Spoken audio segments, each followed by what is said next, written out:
Olá! Boa tarde a todos! Um ótimo domingo a todos que estão chegando, os que ainda vão chegar, os que vão ver essa live depois, porque domingo a gente tem sempre uma concorrência muito grande, mas não tem problema, nós estamos aqui mais uma vez e conforme combinado, hoje nós vamos falar sobre Síndrome de Down. Este assunto que é tão antigo, tendo em vista o tempo em que ele foi descoberto, né, esse diagnóstico, mas também tão atual diante de tantas descobertas e de tantas possibilidades que nós aqui na URF também estamos usufruindo do ponto de vista terapêutico. Mas antes de nós começarmos o nosso assunto de hoje, eu gostaria de lembrar que nós estamos nas redes sociais, no Instagram, aqui no Facebook, na nossa página, você consegue assistir a todas as nossas lives de todos os domingos. E nós agora temos um canal no YouTube, onde também ficam todos os nossos vídeos salvos. E, inclusive, existem outros vídeos institucionais, onde você pode conhecer um pouquinho mais sobre o nosso trabalho enquanto equipe multidisciplinar, a nossa história e o nosso diferencial. Muito bem! Boa tarde, doutora Isabel Manarino já está aqui conosco, seja muito bem-vinda. Dona Keila, boa tarde também aí, sempre acompanhando as nossas lives. E vai chegando mais gente aí ao longo do tempo. Muito bem, vamos começar a falar sobre Síndrome de Down. Dona Ana Lúcia, boa tarde. Dona Ana Lúcia também está sempre aqui conosco todos os domingos. Hoje, eu nem conto porquê, mas ela tem um motivo especial para estar acompanhando aqui a nossa live. Muito bem, pessoal. Síndrome de Down. Um diagnóstico tão complexo, tão diferente, mas também tão cheio de possibilidades para que a fonoaudiologia possa atuar. Não só a fonoaudiologia, mas muitos outros terapeutas e, como eu disse, nós na UF temos essa felicidade de trabalharmos em uma equipe multidisciplinar, com uma psicóloga e uma psicopedagoga. Por enquanto, porque vem mais novidade por aí. Muito bem, a síndrome de Down, para que a gente possa contextualizar, ela é uma alteração genética e que é caracterizada especificamente por um cromossomo. Esse cromossomo, ele vem num número extra. Para que a gente possa entender em números gerais, nós precisamos de 23 cromossomos masculinos e 23 femininos, que somados dão um total de 46. No paciente, na criança que nasce com síndrome de Down, são encontrados 47 pares de cromossomos, exatamente por este extra, que é encontrado num determinado par, que é o par de número 21. Por isso, a síndrome de Down também é chamada como trissomia do 21. E existem, inclusive, outros dois tipos. Aliás, existem no total 3 tipos de síndrome de Down. Uma é chamada de trissomia do 21, que é um tipo simples, e normalmente de 93% a 95% dos casos de síndrome de Down são caracterizados dessa forma. Exatamente por esse modelo simples que eu comentei, de serem 23 cromossomos masculinos, 23 femininos, e somados, ao invés de darem 46, surgem 47. Existem exames que comprovam essa quantificação. Existe um outro tipo chamado translocação, que acomete de 4 a 6% dos casos, e o cromossomo extra fica aderido a um outro cromossomo, que não é o de número 21, mas acontece o mesmo efeito, o mesmo movimento, e também o tipo chamado mosaico, onde de 1 a 3% dos casos são acometidos, e apenas parte das células é que é afetada por essa alteração. Daí, a gente perceber que em alguns casos, né, de síndrome de Down, algumas características, a gente vai falar sobre isso aqui, são muito marcantes e são exatamente o diferencial para que haja a definição do diagnóstico, mas existem, às vezes, algumas evoluções maiores em alguns casos do que em outros. Muito bem. E aí, estas crianças nascem com algumas características que a gente consegue ver a olho nu, não é? Elas têm uma característica facial muito pertinente, né, ao caso, onde a gente observa o perfil dos olhos, que são mais aproximados, são mais baixos, e aí a gente tem um perfil de face, né? Com essa parte da testa um pouquinho maior, porque a implantação das orelhas é mais baixa, e aí existem, na maioria dos casos, principalmente nesse caso mais típico, que é da trissomia do 21, aquele que pega de 93% a 95% dos casos, deficiências auditivas. E aí eles são acometidos de deficiências auditivas. Isso é muito comum. Todo um quadro de hipotonia muscular. Normalmente eles têm uma baixa estatura. Existem comprometimentos cardíacos. As orelhas, voltando a falar da parte, né, delas serem implantadas mais baixas do que o normal, elas também são pequenas. A língua é uma língua característica, não é? É uma língua que tem um volume maior de musculatura, ela tem um sulco, ela tende a ficar, né, para fora da cavidade oral. Existe um encurvamento característico do dedo mínimo, um distanciamento do primeiro e do segundo dedo dos pés.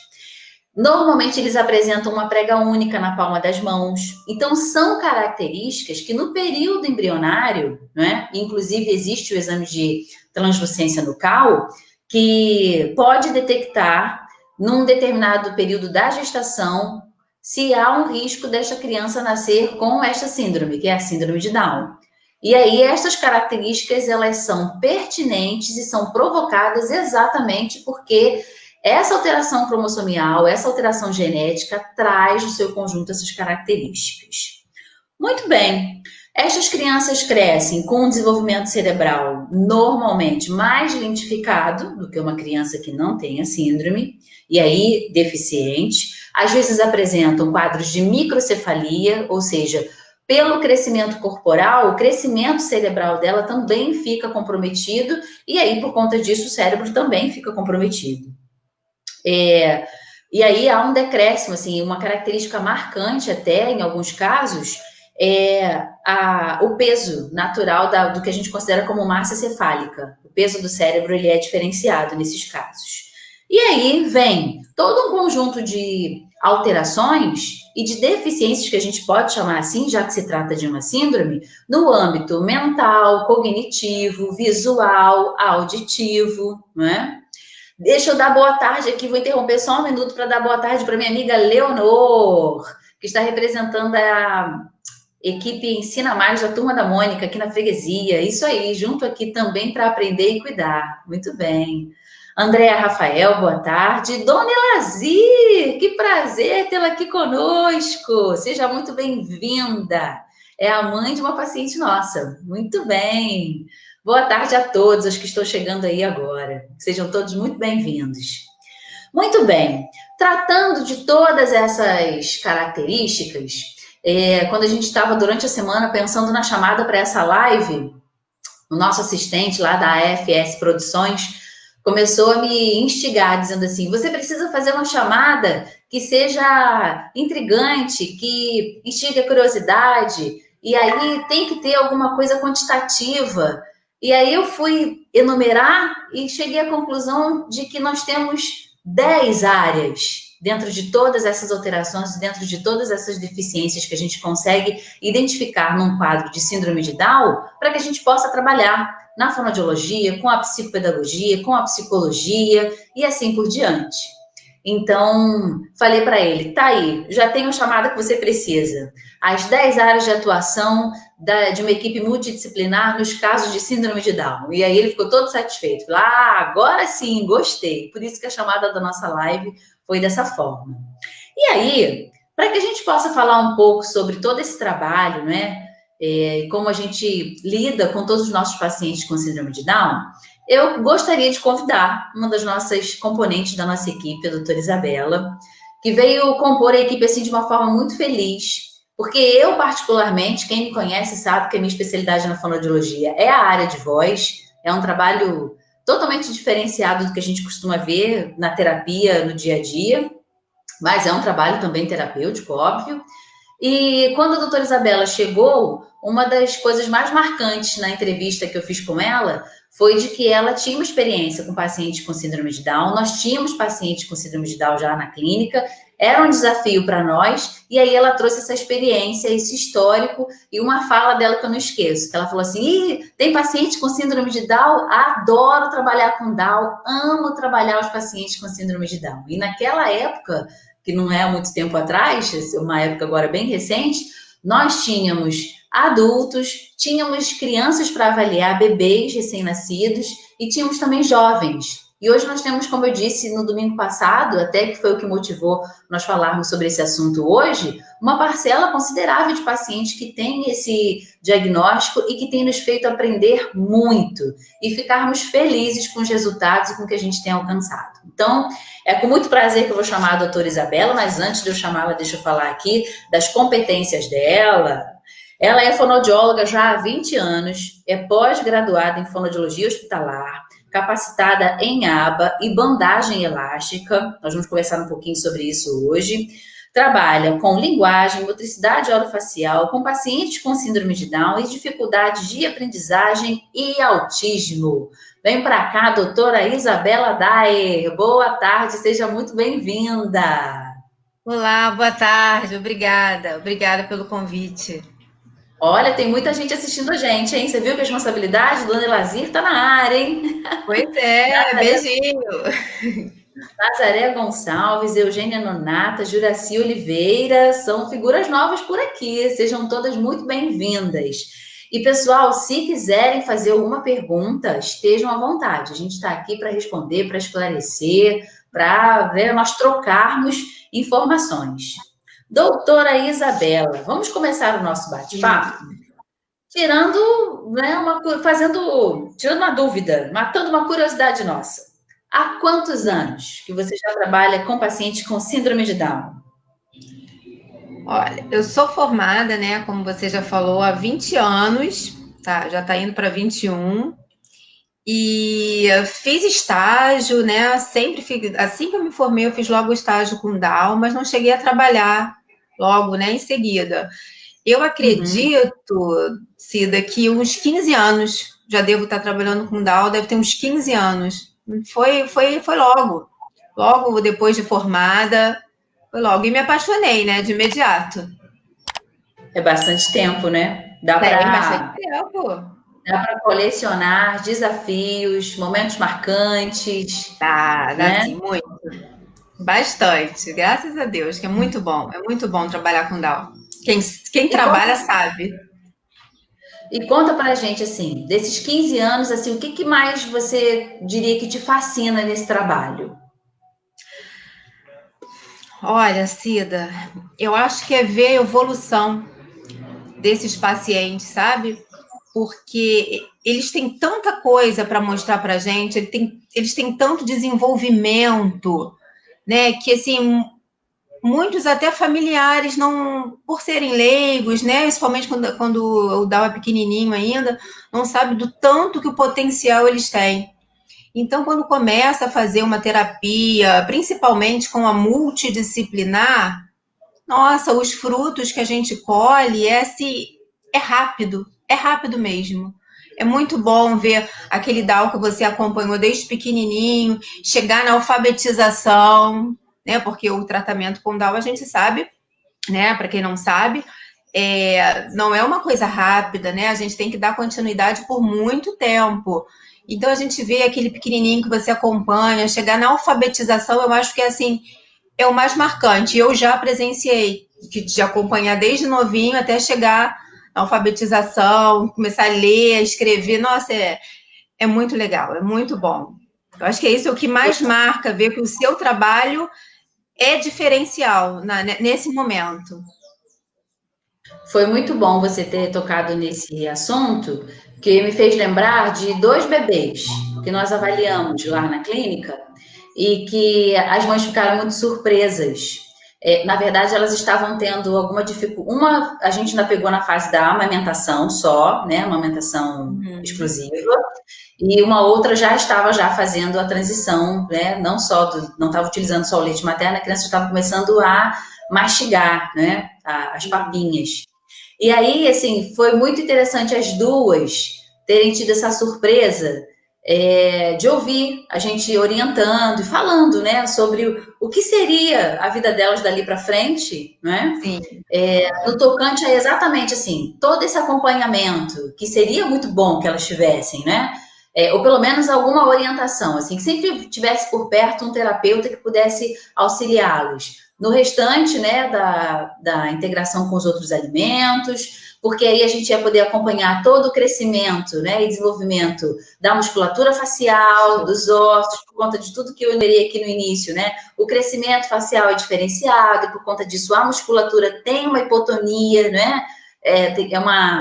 A palavra certa para analogia não é flacidez, mas toda uma necessidade de um trabalho muscular para que, né, respiração, fala, mastigação, todas as funções que o bebê e a criança na primeira fase têm, sigam com o desenvolvimento que a gente considera assim mais adequado possível, para que logo em seguida a gente comece a atuar na aquisição da fala, e aí na aquisição da linguagem como um todo, e aí depois na parte da alfabetização, não é?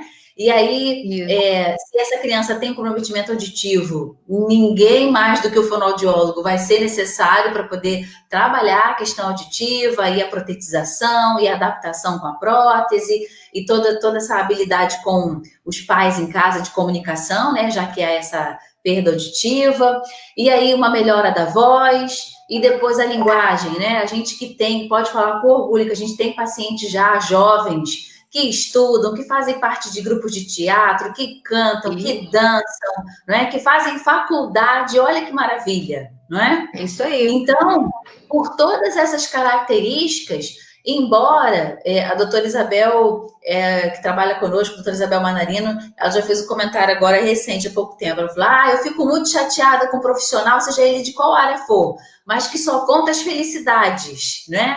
É óbvio que a gente já teve, já tivemos casos assim bem difíceis.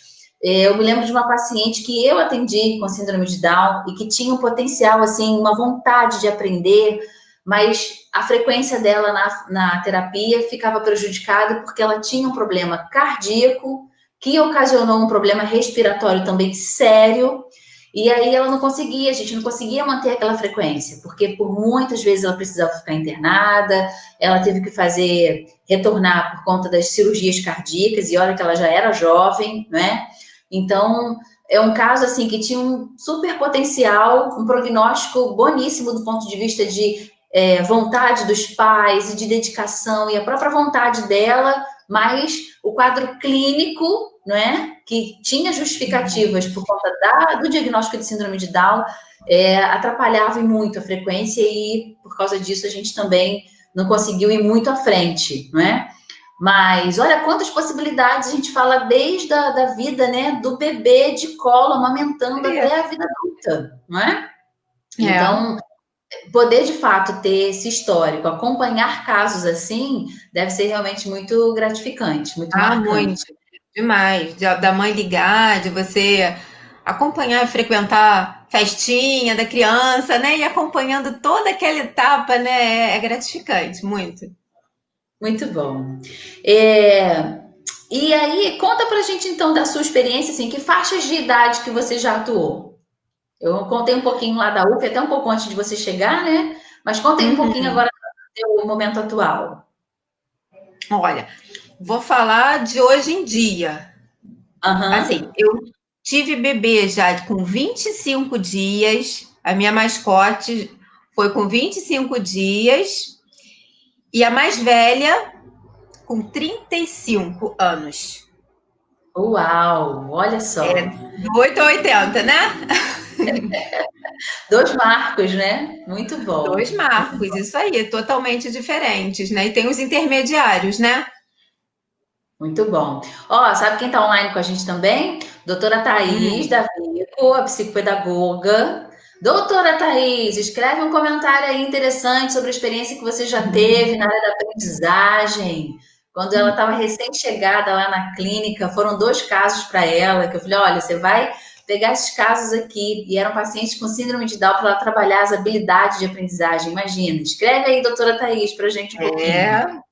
E a doutora Carla também, doutora Carla Guedes, a psicóloga da nossa equipe, também está aqui online nos acompanhando. Doutora Carla Guedes, vamos usar e abusar um pouquinho também das suas expertises, né?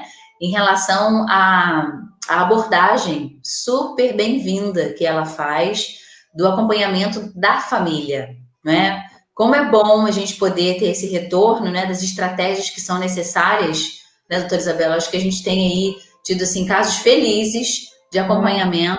A Carla consegue aí entrar em algumas famílias, né, que são nossos clientes, que a gente sugere, e aí ela faz um acompanhamento que corrobora demais para a positividade, assim, para o nosso sucesso, ou até para que a gente possa entender alguns comportamentos, não é? E ter estratégias também para lidar com esses comportamentos. Oi, Isabela?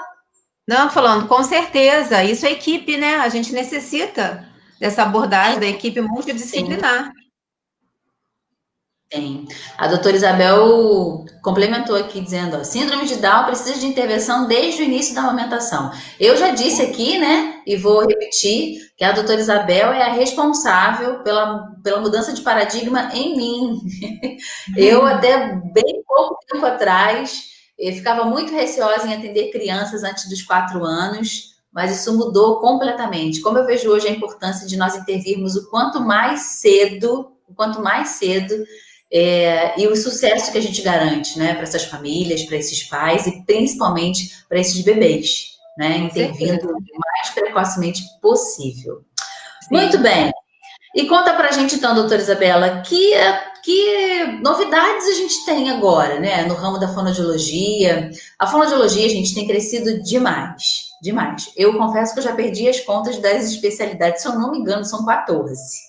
Mas eu posso estar errando aqui. E aí hoje tem recursos de eletroestimulação, de laser terapia, de bandagem, que é o que a doutora Isabela agora vai falar um pouquinho, né? E entre muitos outros recursos, né? E outras atualidades, outras técnicas modernas que a gente tem associado, que a fonoaudiologia tem abraçado, tem utilizado na terapia e tem surtido muito efeito. Então, conta pra gente, doutora Isabela, que novidade você tem utilizado nesse trabalho com os pacientes com síndrome de Down que você tem hoje? Então, eu tenho utilizado hoje em dia a bandagem, tá? A bandagem elástica, que é chamado lá fora, aqui também muitos chamam como kinesiotape. Ela veio lá do Japão, tá? Começou no Japão, aí foi para a China, veio do Japão, começou no Japão, aí depois a China meio que, sabe, quis patentear, mas não, começou no Japão. Há muito essa controvérsia ainda da bandagem, E eu vou só mostrar aqui um pedacinho para vocês do que é uma bandagem. Dá para vocês verem? É uma espécie de fita, não é? Uma fita, Aqui a gente chama como bandagem elástica, tá? Uhum. Como é que eu faço essa bandagem? Dependendo da patologia da criança, é utilizada de acordo com a patologia e para que eu quero que aquela bandagem faça efeito. No caso do Down, é o que a gente está falando aqui, eu utilizo para conter a hipotonia, né? De bochechas e lábios. É o que eu uso. E tem surgido bastante efeito.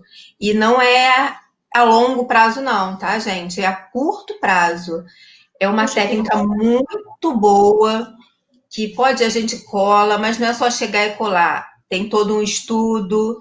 Eu tenho que mostrar os responsáveis hoje em dia, né, com o nosso tratamento online, com a nossa terapia online, eu não consigo, né, ter o contato com a criança. Então, os pais responsáveis, meus parceiros, eu faço em mim, a gente, né, faz todo um esquema direitinho, bota no vídeo, mostro, tiro foto, e eles fazem, porque eu tenho que mostrar onde é o ponto de inserção, aonde vai colar, que não pode encostar no lábio, só estou dando um exemplo, né?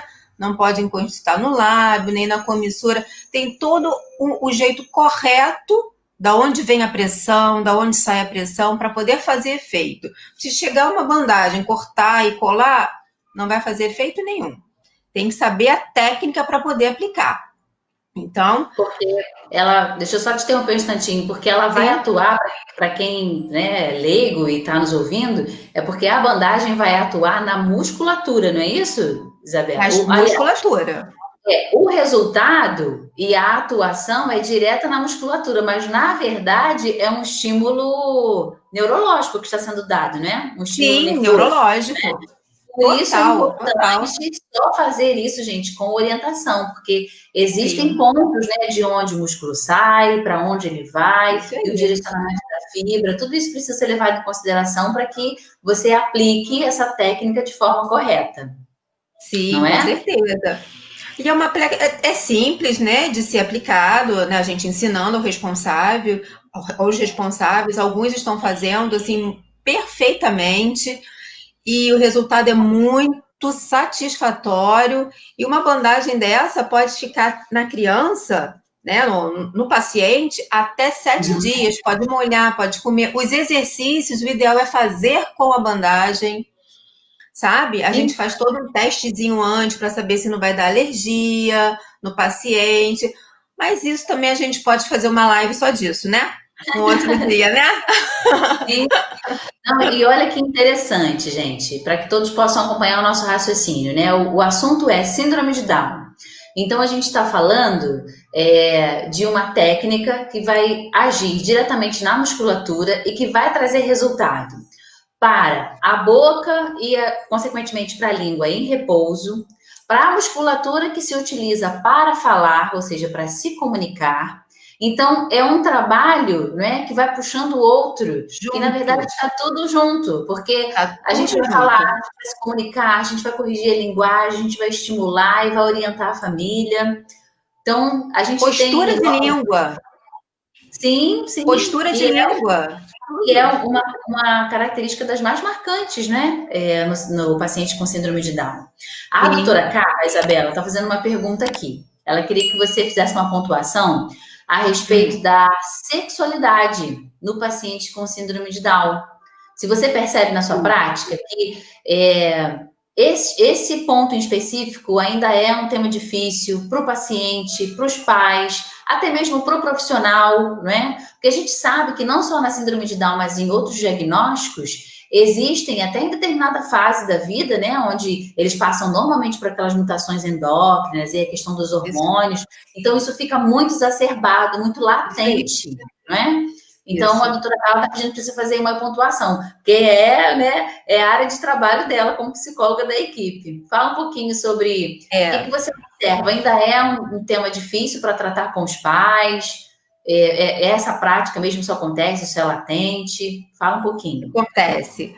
Como você já falou, essa sexualidade é realmente exacerbada, tanto do paciente para com a terapeuta numa idade maior, né? Porque eles têm um espelho, né? Por exemplo, o paciente masculino adulto, ele tem uma sexualidade exacerbada com a terapeuta também. Já aconteceu comigo, tá?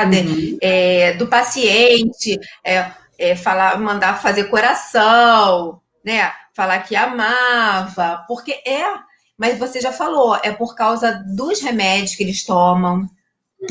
E assim, é difícil ainda falar com o pai e com a mãe sobre isso. No caso, quando aconteceu isso comigo, aconteceu uma única vez. Estou falando só um relato que aconteceu comigo. Aconteceu uma única vez e eu chamei os pais, no caso foi sua mãe, e conversei sobre o que estava acontecendo. E assim, ela não aceitou o que estava acontecendo e tirou o paciente do meu tratamento, né? Ela não voltou mais. Mas eu expliquei, né? A gente tem todo o tato. No momento, o menino, não lembro, não sei se tinha 30 e poucos anos, ele tinha uma psicóloga que acompanhava, então eu chamei essa psicóloga para eu conversar antes com ela para saber como eu ia abordar, né, essa família. E eu segui as orientações dela, mas a família não aceitou. Não aceitou mesmo. Concluindo, é um tema delicado, não é? Sim, muito. Até pra gente, né, falar, né, é complicado, delicado, né, não complicado. Essa expertise, ela é de fato da psicóloga, né? Assim, por isso nós somos muito felizes de realmente ter na nossa equipe uma profissional capacitada para fazer essa abordagem e, né, nos orientar até com relação às estratégias necessárias. E, de fato, assim, direcionar a questão de uma forma mais assertiva, até para que a família saiba como lidar e a gente consiga, como ela mesma diz, né, tirar o foco dessa questão e amenizar, não sei se seria essa a palavra, mas ela está agradecendo aqui. Obrigada, Isabela. De nada, mas, cara. Foi. Como é interessante, né, a gente poder ter essa oportunidade de, como a gente estava falando antes, assim, o quanto antes e mais precoce nós tivermos a oportunidade de intervir, tudo vai num crescente exponencial, né? Mais vínculo a gente tem e mais seguro é esse terreno para a gente atuar. Embora essa não seja a nossa área de atuação, fica muito mais fácil quando a gente faz essa referência, né? Quando a gente faz esse encaminhamento, porque o pai, a mãe, o responsável vai se sentir muito mais confiável, né? Por receber essa orientação de nós, ou até que a gente ainda se sinta vontade em fazer algum tipo de pontuação nós, né? Enquanto fonoaudiólogos, fica mais fácil, é mais facilitado esse caminho, né? Sim, sim. Enfim, eu vou trazer uma surpresa aqui para quem está nos acompanhando. Nós convidamos os pais de uma paciente nossa, né? Acho que no momento a gente pode chamar, né, a nossa mascote da URF. Mascote. Né? É a mais novinha, embora nós tenhamos outros pacientes, mas é a mais novinha, que a doutora Isabela tem utilizado a bandagem, né, técnica da bandagem com ela. E os atendimentos têm sido todos online. Olha que interessante. Ela foi uma paciente que fez avaliação. Quando eu falei com a doutora Isabela, né? Falei, temos um desafio, né? Uma inovação. Uma paciente, bebê ainda, com síndrome de Down, vamos avaliar online, vamos tratar online. E aí ela aceitou o desafio e tem sido muito positivo, mas nós vamos chamar os pais dela, né? E ela, propriamente dito, para que todos possam ver e possam conversar conosco. Então, eu vou chamar agora para participar da nossa live a senhora Luciana e o papai, o senhor Ives. Cheguem para cá, papais. Boa tarde. Boa tarde. Olha que princesa, gente. Tudo bom, senhora Luciana? Tudo bem, tudo bem. Olha, é um prazer imenso. É um prazer imenso ter a senhora aqui. Pode ficar tranquila, tá dando para ver tranquilamente. Eu vou aproveitar para agradecer a sua disponibilidade. É muito bom a gente poder falar aqui, né, do trabalho que a gente faz, mas poder ter a prova viva, que é o paciente, né, os responsáveis em si, para falar, né, dos desafios, dos receios, dos sentimentos, né? E pela idade que a Heloíse tem, e que ela começou já, né, o tratamento conosco, acho que seria super interessante a senhora contar um pouquinho da experiência, assim, de como foi a chegada da Heloíse, vocês terem recebido o diagnóstico dela com a síndrome de Down. Como é que foi isso para vocês, para a senhora e para o seu esposo?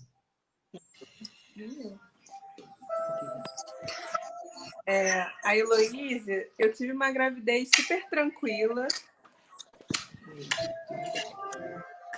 A gravidez foi super tranquila, todos os exames normais. E a gente só descobriu a síndrome de Down quando ela nasceu.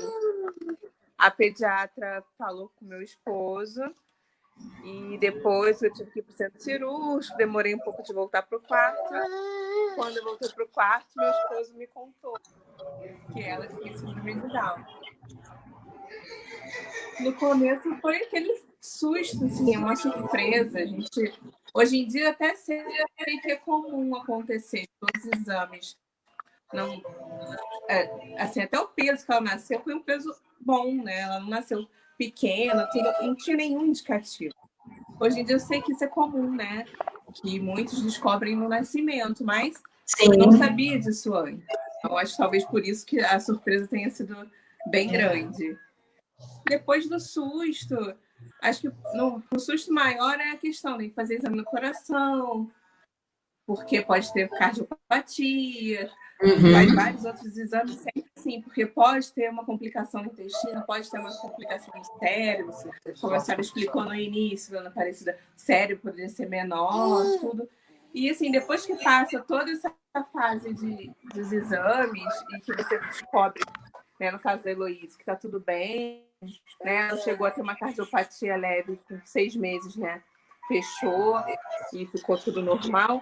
Depois que passa essa fase do susto, dos exames, eu acho que você consegue assimilar, você consegue lidar até melhor com a situação, porque no começo eu acho que o susto e as preocupações em relação à saúde são muito grandes, né? São primordiais, né? O que vem primeiro, que a gente pensa logo assim, tem que, né, manter em segurança e o que precisa ser feito do ponto de vista de saúde mesmo.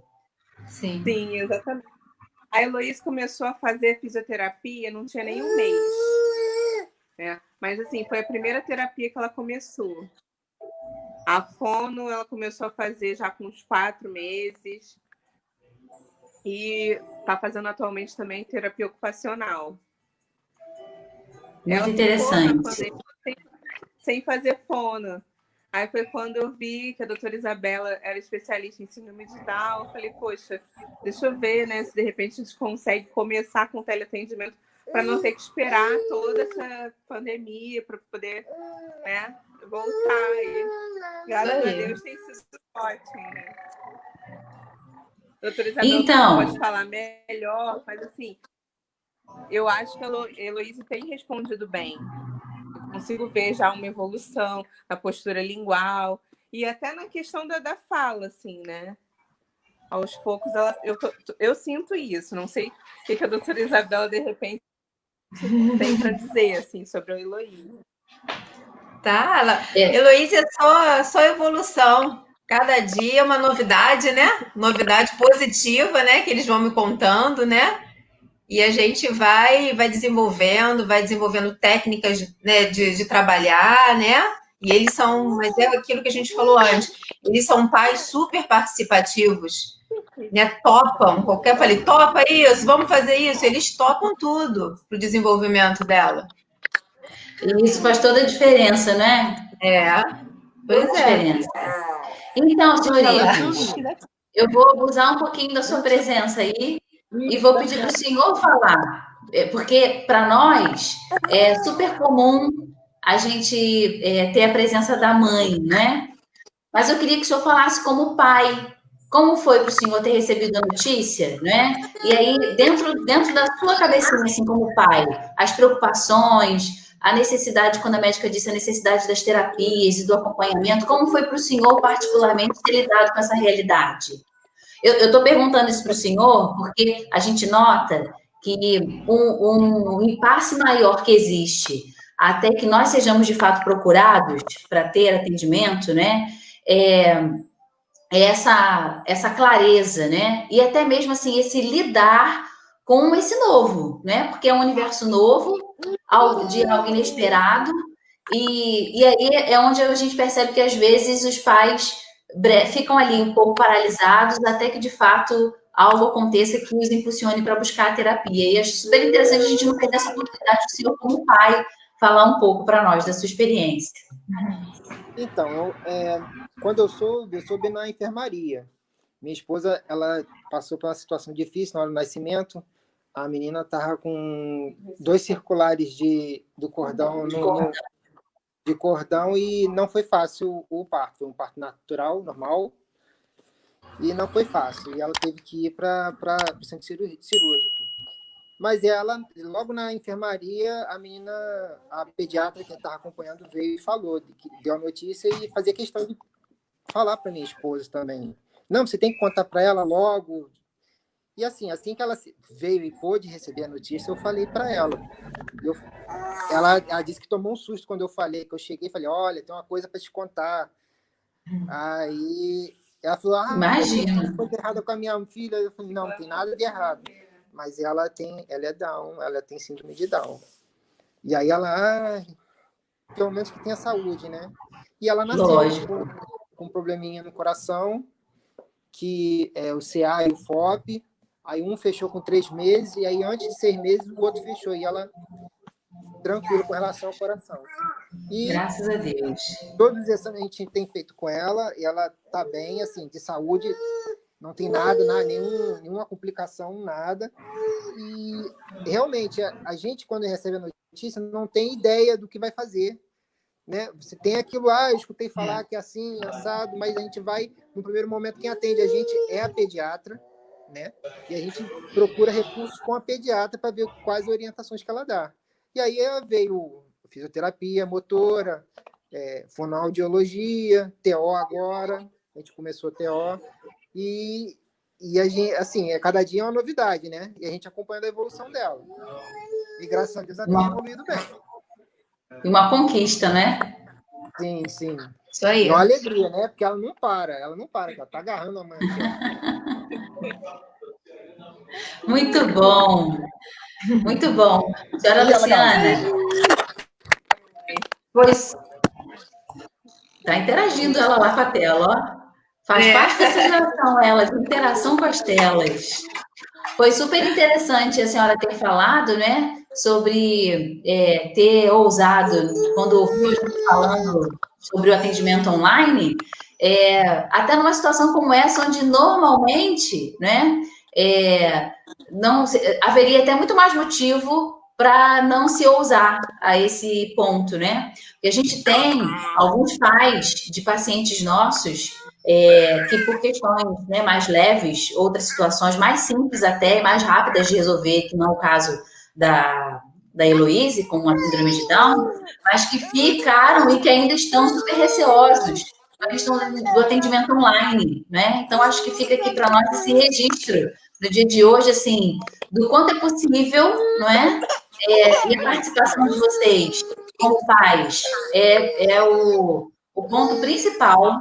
Eu falo para todos os pacientes que não adianta o profissional aqui do outro lado ter a competência que a gente sabe que a doutora Isabela tem, ter a experiência, né? Ser atualizado, se do outro lado a gente não tem essa resposta de cooperação. Não é verdade, Isabela? Com certeza. E faz toda a diferença, assim, a dedicação, a participação de vocês, a assiduidade, a frequência, mas vai aqui, assim, os meus parabéns e que bom, que felicidade a gente poder viver esse momento, poder registrar isso aqui, registrar a sua fala, né, do quanto não perdeu em nada o atendimento online, muito pelo contrário, a gente está conseguindo ver essa evolução, não é verdade? Do tratamento, sem cada uma na sua casa, né, mas... Eu que estou perdendo um pouquinho, né? Eu que perco um pouquinho que eu não consigo agarrar ela, apertar ela, eu não consigo ainda. É verdade, é verdade. É verdade. Alguém está dizendo aqui, ó, tô achando que ela quer mamar, doutora Isabel. Doutora Isabel está dizendo assim, eu tô achando que ela está querendo mamar. Se quiser, mamãe. Tá no colo da mãe que é mamar, não tem jeito. Olha, normalíssimo isso daí, normalíssimo. Tá tirando nota 11 ela. Muito bom, senhora Luciana. Eu vou liberar vocês para poder ela ficar aí mais tranquila e mais calma. Muito obrigada, viu? Obrigada. Foi sem igual o valor do relato de vocês. Super obrigada. Obrigada a vocês, tá? Boa tarde aí para vocês. Tchau, Heloíse. Tchau, Elô. Olha lá. É uma princesa. Muito bom. Senhora Luciana, super obrigada. Bom restinho de domingo para vocês. Tchau, senhor Ives. Obrigada. Obrigada de coração. Gratidão. Boa tarde. Então, Isabela, muito bom, muito bom. A gente fecha, então, essa tarde com chave de ouro, né? Eu vou deixar aqui alguns minutinhos abertos para quem quiser fazer perguntas, né? Olha que interessante, a gente comentou domingo passado, né? Que nós falamos sobre o trabalho da terapeuta ocupacional também, o quanto que é importante, né? O quanto que a gente pode contribuir, principalmente em equipe multidisciplinar, né? Existem aqui exemplos mil que a gente pode citar, felizes de resultados que a gente tem alcançado e de pacientes que são nossos clientes atualmente e que têm usufruído desses resultados. Fica muito óbvio a gente dizer, claro, que a gente tem muitos desafios, né? A questão clínica, como eu dei o exemplo, né? Atrapalha muito, mas é uma realidade que a gente tem que aprender a lidar. E quando acontecem as questões comportamentais, como a doutora Carla aqui, nossa psicóloga, comentou, a gente tem esse suporte que a gente pode contar, né? De tê-la na equipe e a família também, e quem já pôde usufruir e utiliza, né, desse trabalho também dela, corroborando com a equipe, sabe o quanto que é positivo. Então, gente, fica aqui o nosso recado para essa tarde, dizer que tudo é possível quando a gente tem amor pelo que a gente faz, né, Isabela? É isso É muito aí, interessante. com certeza. A gente nota em você essa latência, assim, sai pelos poros, né? De gostar realmente do que faz.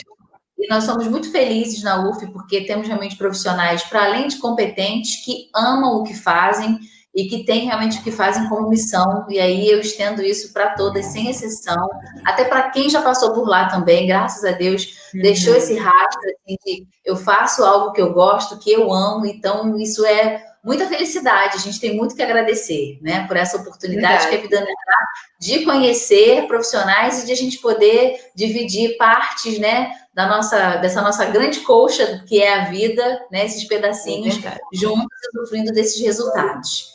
E para quem está nos ouvindo, que conhece algum caso, né, de algum paciente, alguma criança, algum jovem, algum adulto que precisa de intervenção, divulga, compartilha essa live, né? Pede para que entre em contato conosco, nós estamos aqui para ajudar da melhor forma possível e para contribuir com aquilo que nós sabemos fazer, né? Que é ajudar no desenvolvimento da comunicação como um todo e ajudar no desenvolvimento para a vida, para que os pássaros possam voar livres, né? E alçar os seus voos, né, Isabela? Alguma pergunta? Aproveitem, pessoal, não percam essa oportunidade. Dona Selma disse aqui, ó, muito bom ouvir o relato dessa mãe.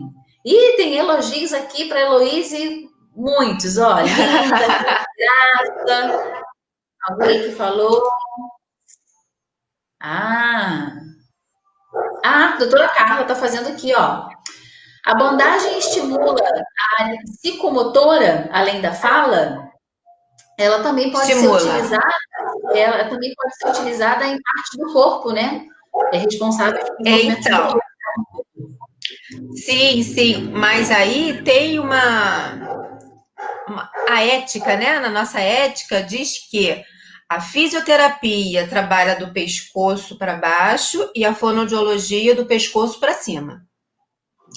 É a ética profissional, né, que nos permite isso, para ninguém invadir o espaço do outro, porque infelizmente eu já vi fisioterapeuta recebendo seu paciente no consultório, já vi, muitos, não foram poucos, colocando bandagem na boca da criança, na bochecha, não é a área dela. Então, assim, a gente tem que saber delimitar o nosso espaço. É a equipe, nós somos uma equipe, sim, mas cada um trabalha naquilo dentro do seu expertise, né? Naquilo do seu viés, isso aí.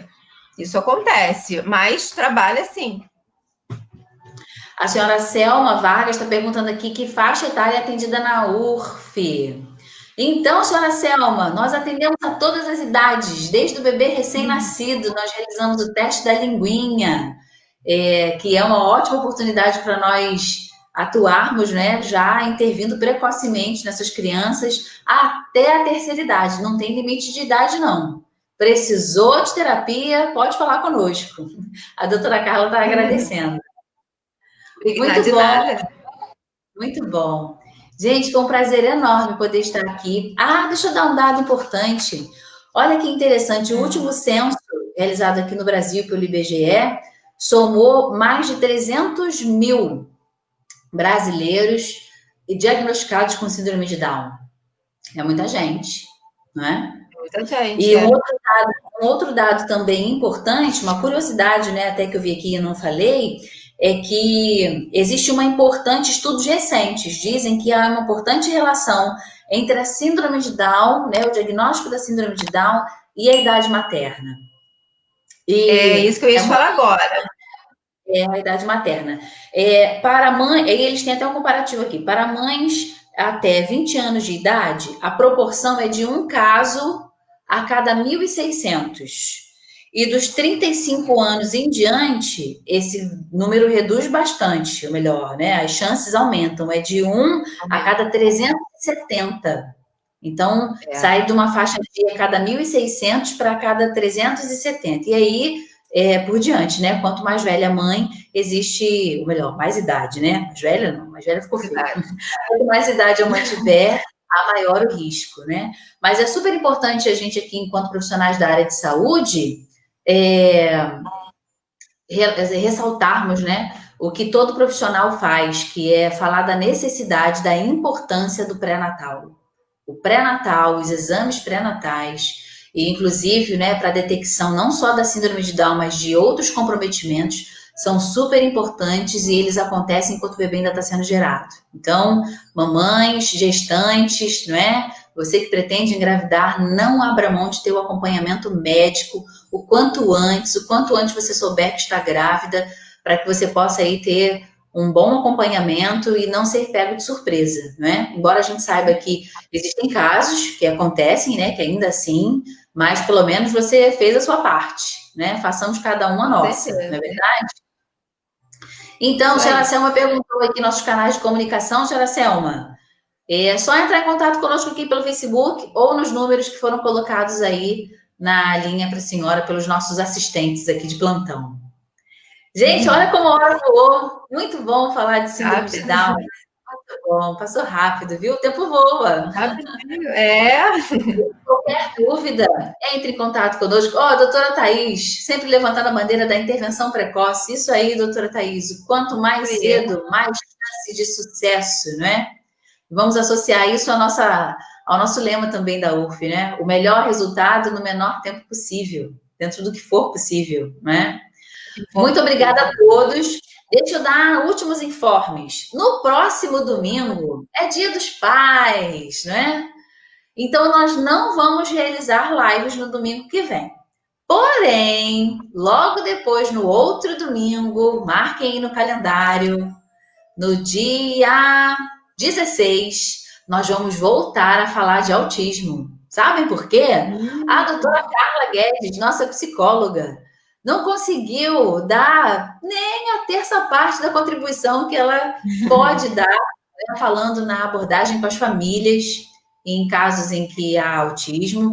E nós ainda temos muito para falar da questão terapêutica. Então, não perca. Temos um encontro marcado dia 16. Domingo que vem vai todo mundo curtir os pais e as suas famílias, não é? Então, nós não vamos ter live, excepcionalmente no domingo que vem. Mas no outro domingo, uma super live imperdível sobre a continuação do assunto autismo, com um enfoque maior para a terapia. Tá certo, pessoal? Muito obrigada a todos que estiveram aqui conosco. Dona Selma, Dona Elazir, Dona Keila, Doutora Thaís, Doutora Carla, Doutora Isabel. Deixa eu ver quem mais aqui. Senhora Leila, Leonor, Dona Ana Lúcia, Adriana Espíndola. Muito obrigada. Senhora Sônia. E teve muita gente hoje. Sejam todos muito bem-vindos. Marquem aí que no dia 16 a gente está aqui de volta para falar sobre autismo. Não esqueçam, se conhece alguém com autismo, com síndrome de Down, compartilhe, divulguem as nossas lives, porque elas são muito esclarecedoras e esse é o nosso papel aqui. Muito obrigada pela presença de todos. Isabela, super obrigada pela sua contribuição. Obrigada a você, obrigada a todos. Backstage, Alex, Gerson Santos, aqui meu assistente, meu braço direito. Super obrigado. Esquerdo. Direito, esquerdo. O nome Gerson Santos aí nos comentários. Os senhores, por favor, guardem essa ressalva. Sem ele, as lives não acontecem. Eu assisto aqui para toda hora. Muito bom. É isso aí. Gratidão a obrigada. Todos. Um bom domingo, Isabela. Super obrigada. Senhora Luciana, senhor Ives, mais uma vez, super obrigada. Parabéns pela pela dedicação. Obrigada a todos. Uma boa noite, um bom finalzinho de domingo para todos. Beijo. Obrigada. Tchau, tchau, Isabela.